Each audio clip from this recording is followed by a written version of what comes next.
नमस्कार दोस्तों, मैं हूं डॉक्टर गुलाब। आप सबका हमारे इनिग्मा मध्य प्रदेश चैप्टर में स्वागत करता हूं। आज का जो सेशन है वो खास एक प्रॉब्लम जो अभी रिसेंटली अराइज हुआ है कोविड के बाद में, म्यूकोरमाइकोसिस, जिसको कि ब्लैक फंगस के नाम से भी जाना जाता है। तो हम हमारे साथ में एक्सपर्ट ही हैं डॉक्टर प्रदीप एमके।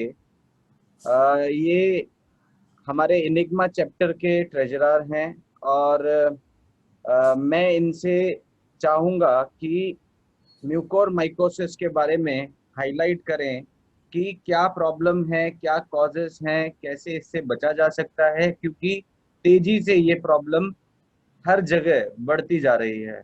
तो सेशन शुरू करने से पहले मैं आप सबका स्वागत करता हूं और साथ में इनवाइट करता हूं डॉक्टर प्रदीप एमके को आज के इस टॉक शो में।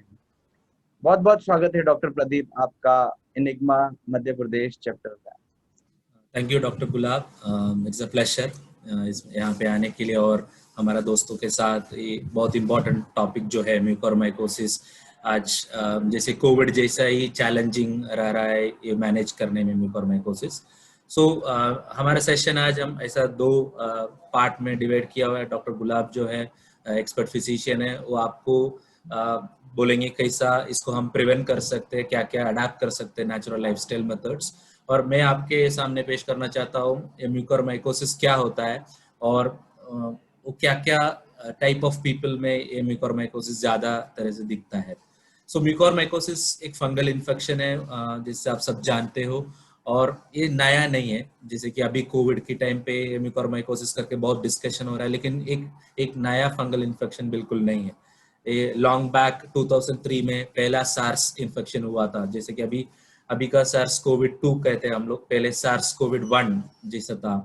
तभी हमारा जो डिस्कशन होता था म्यूकोरमाइकोसिस के बारे में, जब भी कुछ भी एक कोविड इन्फेक्शन और सार्स वायरस का जो भी इन्फेक्शन होता है उसको लेटर स्टेज में जो कन्वालेसेंस पीरियड हम कहते हैं, उसी टाइम पे फंगल इन्फेक्शन बहुत कॉमनली सब दिखा जाता है। So this is majorly because जैसे कि कुछ भी वायरल इन्फेक्शन या कुछ भी लॉन्ग स्टैंडिंग डिसीज हमको होगा तभी there will be a immunocompromise stage, जैसे कि आपका इम्यूनिटी लेवल कम होते जाएगा। सो उसी कंडीशन में ये फंगल इन्फेक्शन बहुत ज्यादा दिखता है। जैसे आपने पिछले 2003 में जो इंसिडेंट्स हुआ सार्स कोविड वायरस का, वो टाइम पे आप देखा तो अराउंड 20 to 23% ऑफ डेथ जो था वो ये म्यूकोमाइकोसिस के वजह से हुआ था। सो इसका mainly first and primary reason है जो इम्यूनो कॉम्प्रोमाइज स्टेज, जैसे कि एक्सेस यूज ऑफ एंटीबायोटिक्स। जैसे आप कोविड का टाइम पे देखा तो एंटीबायोटिक्स एंड स्टीरॉयड यूज बहुत ज्यादा हो रहा है। So like there are no other prophylaxis चीज नहीं है, इसलिए एक्सेस यूज ऑफ स्टीरॉयड हो रहा है, एक्सेस यूज ऑफ एंटीबायोटिक्स हो रहा है, वो हमारा बॉडी का नेचुरल इम्यूनिटी को एक कॉम्प्रोमाइज स्टेज में लेके जा रहा है। सो ये कॉम्प्रोमाइज स्टेज में जैसे कि आप इन्फेक्शन से बाहर आते हो, जैसे कोविड-19 का इनिशियल सिम्टम्स सब खत्म हो रहा है, आपका आरटीपीसीआर नेगेटिव हो रहा है, फिर आप बाहर आ रहे हो, लेकिन 4-5 दिन में आपको वापस ऐसा स्किन इन्फेक्शन जैसे हो रहा है। बेसिकली आपका स्किन में चेहरे पे दिखता है और नोज में ब्लैक फंगल इन्फेक्शन जैसा डिस्कलरेशन हो रहा है, चेस्ट में टाइटनेस हो रहा है, फीवर हो रहा है, वापस कफ जैसा सिम्टम हो रहा है। एक्जैक्टली ये कोविड के सिम्टम नहीं है, फिर भी it is a symptom of this mucormycosis. फिर इसका दूसरा एक प्रोबेबिलिटी, जैसे कि आपका अनकंट्रोल्ड डायबिटीज है, आप डायबिटिक पेशेंट हो, आपका डायबिटीज कंट्रोल में नहीं है, इसी कंडीशन में भी आपको म्यूकोरमाइकोसिस आने का चांसेस बहुत ज्यादा है। और इसके साथ साथ अगर आपको अपर रेस्पिरेटरी ट्रैक्ट इन्फेक्शन जो है जो कोविड में नॉर्मली होता है, और जो छाती का ऊपर वाला पार्ट में जो इन्फेक्शन आपको अगर है तो फेफड़े में इन्फेक्शन है तो उसके वजह से भी आपको म्यूकोरमाइकोसिस का ओकरेंस होने का ज्यादा चांसेस है। हम आपको कोविड की टाइम पे वापस डराना नहीं चाहते ऐसा इंफॉर्मेशन देके, खाली हम ये जानकारी देना चाहते हैं हम स्वस्थ रहे, जैसे प्रिवेंशन स्ट्रैटेजीज अडाप्ट करके हम स्वस्थ रहना, आप सब स्वस्थ रहना चाहते हैं, इसलिए हम ऐसे लाइक जैसे कि आने से पहले ही बंद करना is wise decision than treating mucormycosis. And ये लाइफ थ्रेटनिंग भी हो सकता है, जैसे कि अभी जो एक्सिस्टिंग एंटी फंगल क्रीम्स या एंटी फंगल मेडिकेशंस जो है CDC chronic disease control agency बोल रहा है इतना इफेक्टिव नहीं है, but that is only chance we have, वही हमारे पास अभी एक रास्ता है जो अवेलेबल है। सो उससे अच्छा हम उसको प्रिवेंट करें ज्यादा कि हमको ये इन्फेक्शन ना होने, जो ये हमारा अंदर की जो अलग अलग ऑर्गन्स में भी जाके अफेक्ट कर सकते हैं जो म्यूकोरमाइकोसिस है। सो कोविड से बहुत परेशान है हम सब लोग, और उसके साथ साथ अभी एक नया बीमारी भी आ रहा है अभी जो बहुत सारे मेडिकल जर्नल्स में रिपोर्ट होते जा रहा है, जैसे कि mucormycosis can be another potential threat to human beings. So हमारा साथ डॉक्टर गुलाब है, who is an expert physician in yoga, naturopathy and lifestyle medicine. So आप अभी मैं डॉक्टर गुलाब से रिक्वेस्ट करना चाहता हूँ, आप प्रिवेंशन स्ट्रैटेजीज जो है नेचुरोपैथी के द्वारा हम क्या दे सकते हैं, योगा के द्वारा हम क्या दे सकते हो, हमारा ऑडियंस के साथ शेयर करें। Thank you. Thank you doctor Pradeep, और बहुत अच्छी जानकारी दी, संक्षिप्त में बहुत अच्छी जानकारी दी कि ध्यान रखें कि जितना हम अपने आप को एंटीबायोटिक से बचाएंगे, स्टेरॉइड से बचाएंगे, उतना हम इस इन्फेक्शन से भी बचेंगे। पर कोई ऑप्शन नहीं है अभी कोविड के टाइम पे। Prevention is better than cure. पहले तो हम अपने आप को प्रिवेंट करें कि ऐसी प्रॉब्लम हमको ना हो, उसके लिए हम क्या स्ट्रेटेजी अपनाएं।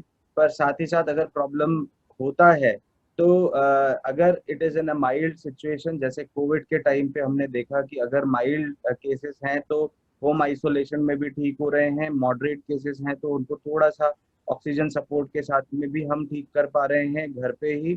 पर अगर सीवियर केसेस जा रहे हैं where the lung capacity, lung infection is increasing, उस कंडीशन में हमको वेंटिलेटर और हॉस्पिटल बेड्स की आवश्यकता पड़ रही है। पर हमेशा एक चीज जरूर ध्यान रखें, prevention is the better than cure. हम कोई भी बीमारी को ठीक करने से पहले अगर उसको प्रिवेंट कर देते हैं तो वो हमारे लिए सबसे बड़ा अचीवमेंट है फॉर डिजीज प्रिवेंशन। डिजीज के दो एस्पेक्ट्स होते हैं, और खास करके जब हम नेचुरोपैथी की बात करते हैं, योगा की बात करते हैं, तो हम दो एस्पेक्ट्स पे काम करते हैं। एक हम प्रिवेंटिव एस्पेक्ट्स पे काम करते हैं, एक हम क्यूरेटिव पे काम करते हैं। क्यूरेटिव तो हो गया ट्रीटमेंट्स रिलेवेंट, की बीमार हुए तब आपने ट्रीटमेंट्स लिया। पर प्रिवेंटिव एस्पेक्ट सबसे इंपॉर्टेंट एस्पेक्ट है जहां पर हम अपने आप को बीमारी ना हो उसमें हम क्या करें ताकि उससे हम बचे रहें, उससे हम अपने आप को प्रिवेंट करके रखें, डिजीज से प्रिवेंट रहें। अब उसके लिए करना क्या है?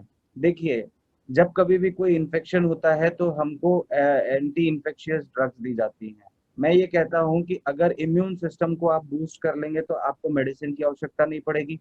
और इम्यून सिस्टम को बूस्ट करने का सबसे अच्छा तरीका है कि आप डाइट पे फोकस करें। Food is your medicine. आप अगर फूड को मेडिसिन की तरह लेंगे तो आपको कभी भी कोई भी प्रॉब्लम नहीं होगी। तो इसमें फूड में क्या करना है? देखो, म्यूकोरमाइकोसिस भी एक फंगल इन्फेक्शन है। फंगल इन्फेक्शन को कम करने के लिए हमें क्या करना होगा? हमें एंटीऑक्सीडेंट्स देने होंगे जो आपके इम्यून सिस्टम को बूस्ट करें। एंटीऑक्सीडेंट्स से मतलब ये है कि विटामिन सी सप्लीमेंट हमको देना होगा। विटामिन सी सप्लीमेंट किस में मिलेगा? हमको ऑरेंजेस में मिलेगा, मौसमी में मिलेगा, हमको पाइनएप्पल में मिलेगा, हमको ग्रेप्स में मिलेगा।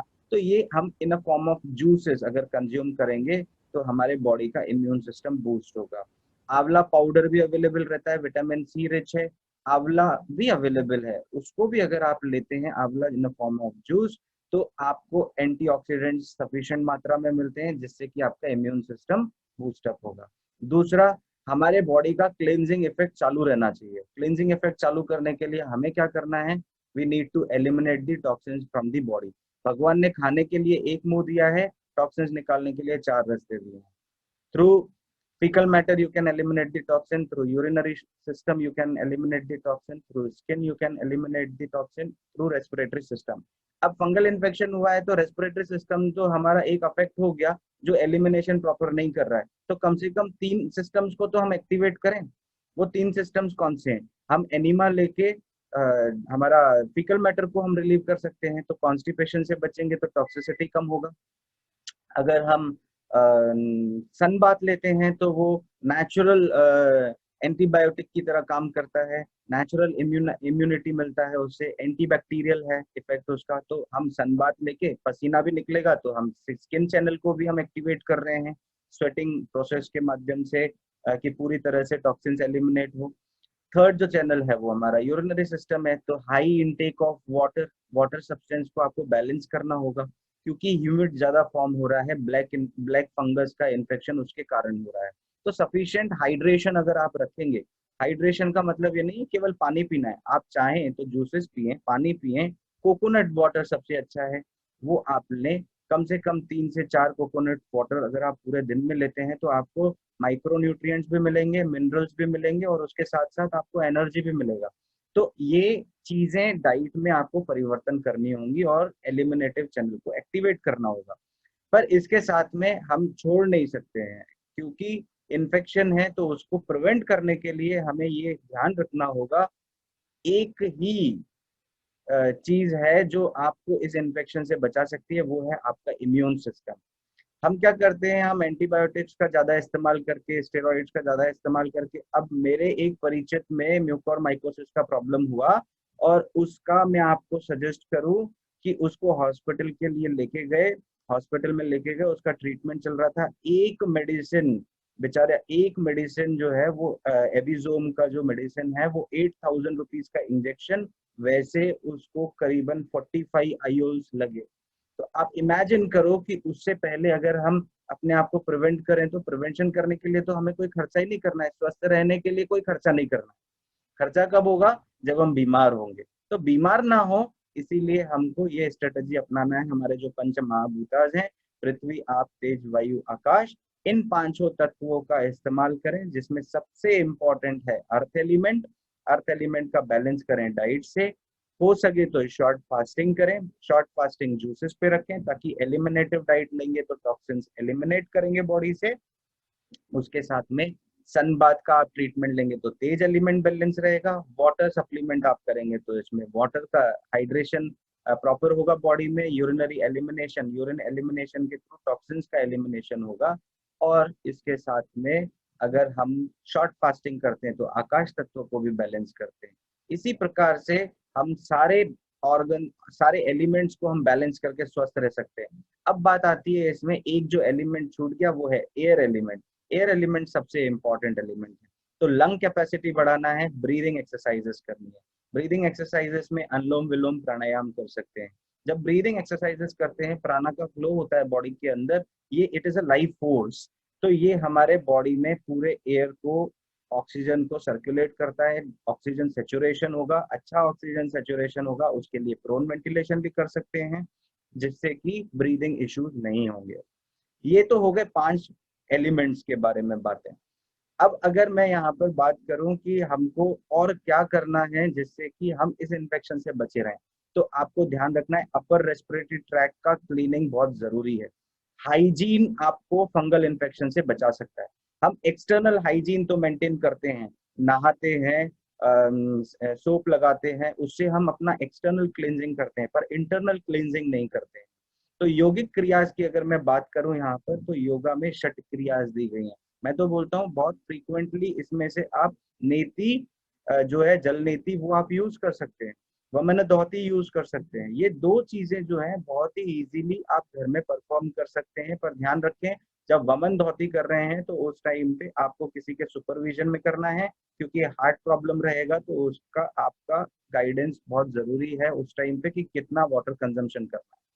तो जब एलिमिनेशन करते हैं, नेसल क्लींजिंग करते हैं इरिगेशन के थ्रू, तो ये हमारे नेसल सेप्टम से पूरे म्यूकस को क्लीन करता है, और म्यूकोरमाइकोसिस की प्रॉब्लम से हमको बचा सकता है। तो आज मैं यहाँ पर ये सजेस्ट करूंगा, जल नीति है, वमन क्रिया है, वो आप करें। सबसे इम्पोर्टेंट चीज स्टीम इनहेलेशन। स्टीम इनहेलेशन आपको क्या यूज करना है, उसमें anti fungal, anti viral, anti bacterial property use करनी है। वो कैसे यूज करेंगे, उसमें आप नीलगिरी का तेल डालें, यूकेलिप्टस ऑयल, या आप चाहें तो उसमें तुलसी डालें, और या आप चाहें तो उसमें नीम के पत्ते डालें। 10 बार श्वास नाक से लेना है, मुंह से छोड़ना है, और 10 बार मुंह से लेना है, नाक से छोड़ना है। जब ये स्टीम इनहेलेशन करेंगे, हम पूरी तरह से अपने आप को प्रिवेंट कर सकते हैं। तो मेरे ख्याल से डॉक्टर प्रदीप, मैंने मैक्सिमम चीजें कवर करी हैं, but if anything is left out, so I will ask you to just join and add उसमें कुछ और ब्यूटीफुली आप अगर ऐड कर सकते हैं इस प्रोटोकॉल में, प्रिवेंटिव प्रोटोकॉल में, तो आप प्लीज ऐड ऑन करें।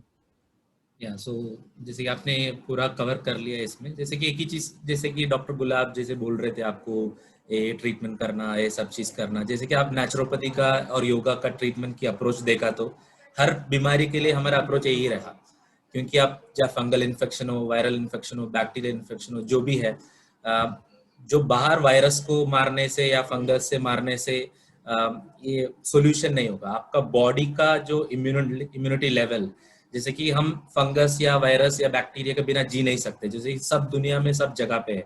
अगर आप म्यूकोरमाइकोसिस की देखें तो it is an airborne infection, जैसे कि वो एयर में रहता है, कंटेजियस नहीं, एक पेशेंट से आपको कंटेजियस रूप से आपके नहीं आएगा। सो मास्क पहनना, जैसे कि जो गवर्नमेंट डायरेक्टिव्स है, मास्क पहनना इज वेरी इंपॉर्टेंट, स्पेशली जैसे कि आप ऐसा पेशेंट्स के आसपास हो, क्योंकि एयरबॉर्न डिजीज है, सब जगह पे कंटेजियस रहता है, जो एक पेशेंट से दूसरा पेशेंट से कभी ये स्प्रेड नहीं होगा। और लाइफस्टाइल मेडिसिन जो है, जैसे कि मैंने बोला इनिशियली, इसका इम्पोर्टेंट जो वल्नरेबिलिटी है, एक तो इम्यूनो कॉम्प्रोमाइजेशन, आप कितना भी ड्रग्स ले रहे हो, एक्सेस ड्रग्स, जैसे कि आजकल ड्रग्स ऐसा नहीं है कि आप एक ही ड्रग्स ले रहे हो, आप एंटीबायोटिक्स ले रहे हो, एंटी फंगल ले रहे हो, और फीवर है तो उसका भी पैरासिटामोल जाके अपने आप ले रहे हो, ये सब हमारा बॉडी पे डेफिनेटली असर होता है, हमारा इम्यून सिस्टम कॉम्प्रोमाइज होता है।